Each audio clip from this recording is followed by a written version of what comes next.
सोने चांदी इंधन दरवाढ आणि त्यानंतर आता दुधाच्या किमतींमध्ये देखील वाढ झालेली आहे। अमूल आणि मदर डेअरी या देशातील दोन प्रमुख दूध उत्पादक कंपन्यांनी दरात 2 रुपयांची वाढ केलेली आहे। यामुळे गृहिणींचं बजेट कोलमडणार आहे। तर सोनं आणि चांदीच्या आयात शुल्कात सरकारने 15% वाढ केलेली आहे। यामुळे सोनं आणि चांदीचे दरही मोठ्या प्रमाणात वाढलेत। सोनं चांदी खरेदी करणं आता आवाक्याबाहेर जाऊन पोहोचणार आहे।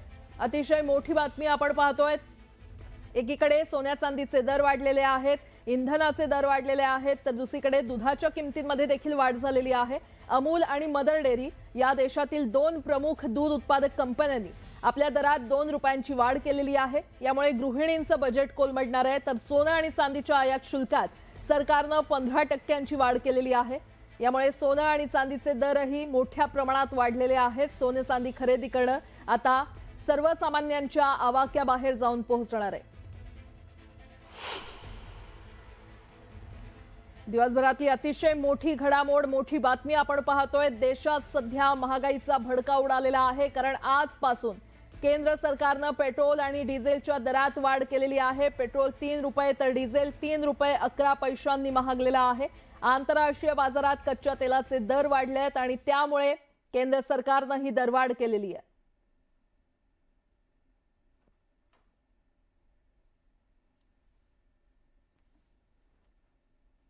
देशों का तो बहुत बुरा हाल है। हमारे देश का तो फिर भी बहुत अच्छा है। इतना हर देशवासियों को साथ देना चाहिए। अगर बढ़ा दिया है तो कोई ना कोई वजह ही होगा। हाँ, एक ये है कि मोदी साहब को ये काम जरूर करना चाहिए कि अगर जिस समय देश के हालात ठीक हो जाए और ये लड़ाई झगड़ा खत्म हो जाए तो उस समय फिर सीएनजी का दाम वहीं पे रख दे, क्योंकि हर आदमी परेशान है। ऐसी बात नहीं कि कोई परेशान नहीं है, चाहे बड़ा हो या छोटा हो। बड़े लोगों की तो बात अलग है, उनका तो अलग चल जाता है, लेकिन हम जैसे बंदों का बहुत बुरा हाल होता है। अभी कितना रेट बढ़ चुका है? अभी तो मैंने ध्यान दिया नहीं, 2 रुपए के आसपास बढ़ा है शायद। इससे क्या परेशानियां हो सकती हैं? बहुत ज्यादा दूध पे बढ़ गया, दूध पे पैसे बढ़े, बहुत चीजों पे पैसे बढ़े। अब इसमें बजट इतना खराब हो जाता है हमारा, इतना कमाई हमारी उतनी है, उससे ज्यादा नहीं है। जो भी कमाएंगे, चाहे 1000 कमाए या 2000 कमाए, उससे ज्यादा लेके जाएंगे नहीं। बजट हमारा उतना ही होता है।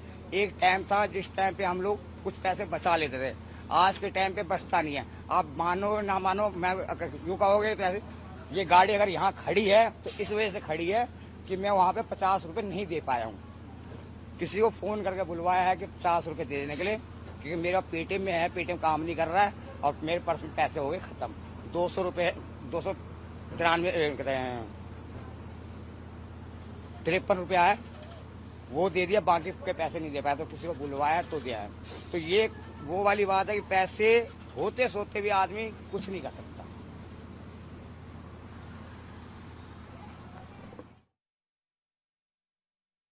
तर पंतप्रधान नरेंद्र मोदी यांच्या काटकसरीच्या आवाहनानंतर देशभरात पेट्रोल आणि डिझेलचे दर वाढलेले आहेत। पेट्रोल 3 रुपये प्रति लिटर आणि डिझेल 3 रुपये 11 पैसे प्रति लिटर इतकं महागलेलं आहे। गेल्या काही दिवसांपासून आंतरराष्ट्रीय बाजारात कच्च्या तेलाच्या म्हणजेच क्रूड ऑइलच्या वाढत्या किमतींचा परिणाम लवकरच देशांतर्गत ग्राहकांवर होईल अशी चर्चा सुरू होती आणि अखेर तेल कंपन्यांनी आजपासून इंधनाच्या किमतींमध्ये सुधारणा केलेली आहे। आज सकाळी 6 वाजल्यापासून देशभरात पेट्रोल आणि डिझेलच्या दरात वाढ करण्यात आलेली आहे। आंतरराष्ट्रीय बाजारात कच्च्या तेलाच्या किमतींमधील चढ उतार आणि रुपयाचं अवमूल्यन यामुळे ही दरवाढ लागू करण्यात आलेली आहे। मध्य पूर्वेकडील संघर्षामुळे इंधनाच्या पुरवठ्यात असलेली कमतरता अद्यापही कायम आहे, ज्याचा थेट परिणाम आता इंधनाच्या किमतींमध्ये दिसून येतोय।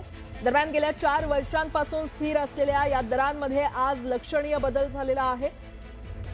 28 फेब्रुवारी रोजी इराण आणि अमेरिका यांच्यातील संघर्ष उफाळून आला असूनही केंद्र सरकारने पेट्रोल आणि डिझेलच्या किरकोळ दरांमध्ये वाढ करणं दीर्घकाळापर्यंत टाळलं होतं। मात्र तेल कंपन्यांना होत असलेल्या तोट्याच्या पार्श्वभूमीवर सरकारने अखेर इंधनाचे दर वाढवण्याचा निर्णय घेतलेला आहे।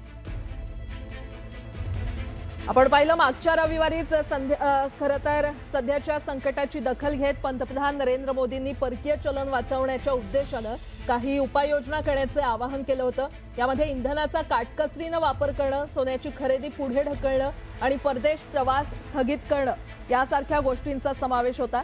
रुपयाच्या मूल्यात मोठी घसरण झाली असून सध्या अमेरिकन डॉलरच्या तुलनेत रुपयाचं मूल्य हे 95च्या पातळीच्या खाली घसरलेलं आहे आणि ज्याची भीती होती आता अखेर तेच झालेलं आहे। देशात महागाईचा भडका उडालाय। सोने चांदी यानंतर इंधन दरवाढ आणि दुधाचे दर देखील वाढलेले आहेत, त्यामुळे संपूर्ण देशात महागाईचा भडका उडालेला आहे। तर आपण पाहतोय आखातातील युद्धामुळे जागतिक बाजारात महागाईचा भडका उडाला असून याचे परिणाम भारतीय चलनावर देखील होत आहेत। भारतीय रुपयाची ऐतिहासिक घसरण झालेली आहे। आखाती युद्ध सुरू झाल्यापासून म्हणजेच फेब्रुवारी महिन्यात एका अमेरिकन डॉलरच्या तुलनेत रुपया 90.64 वर होता।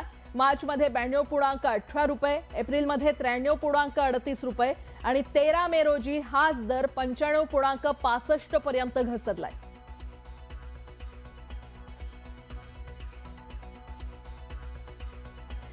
आखातातील युद्धामुळे जागतिक बाजारात महागाईचा भडका उडालेला आहे। याचे परिणाम भारतीय चलनावर दिसून येत आहेत। भारतीय रुपयाची ऐतिहासिक घसरण झालेली आहे।